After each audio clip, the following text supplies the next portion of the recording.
Akínyìn ní orúkọ Olúwa. Merry Christmas and Happy New Year to you all in advance. Ní ìsinmi ọjọ́ ológo ti èní àti fún ìdúpẹ́ ti èní ti ìparí ọdún, ẹ pàdé wa nínú ìwé orin 71. Ẹ jẹ́ ká fi inú dídùn yìn Olúwa olóore. Àánú rẹ̀ ó wà títí lódodo dájúdájú. Ẹ máa bá wa kálọ, hallelujah.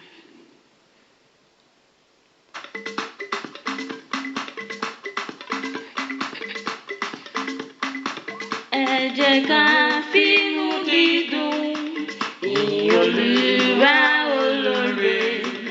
Àánú rẹ̀ ó wà títí lódodo dájúdájú.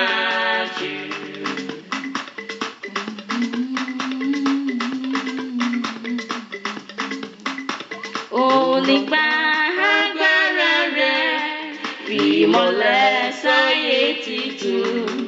Àánú rẹ̀ yóò wà títí lódodo dájúdájú.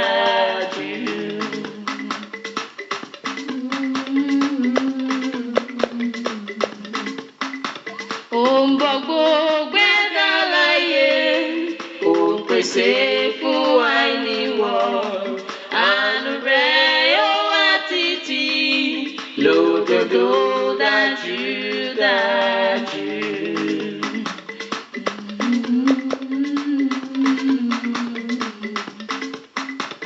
Òǹbùkún ayọ̀fẹ́ rẹ̀ ìyàgíjú ìparun.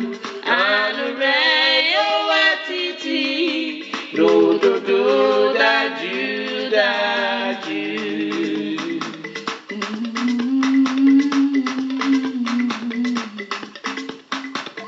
Ẹ jẹ́ ká fínú dídùn yìn Olúwa olóore.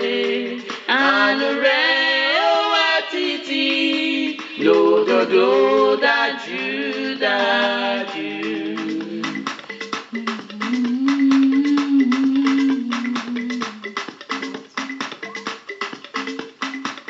Onípa agbára rẹ̀ fi ìmọ́lẹ̀ sáyé títún.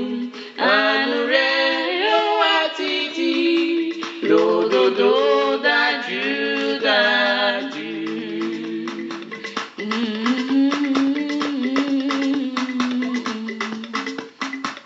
Ohun gbogbo gbẹ́dá láyé, ó ń pèsè fún àìníwọ̀.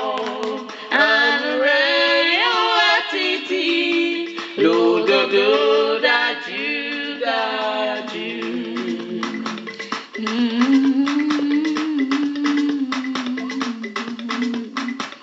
Òǹbùkún ayọ̀fẹ́ rẹ̀ ìyàgíjú ìparun.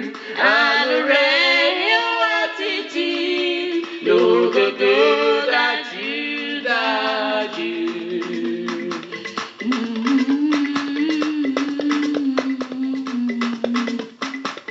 Ẹ jẹ́ ká fínú dídùn yìn Olúwa olóore.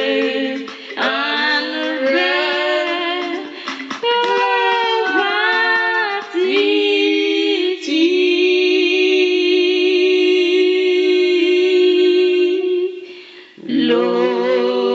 lódodo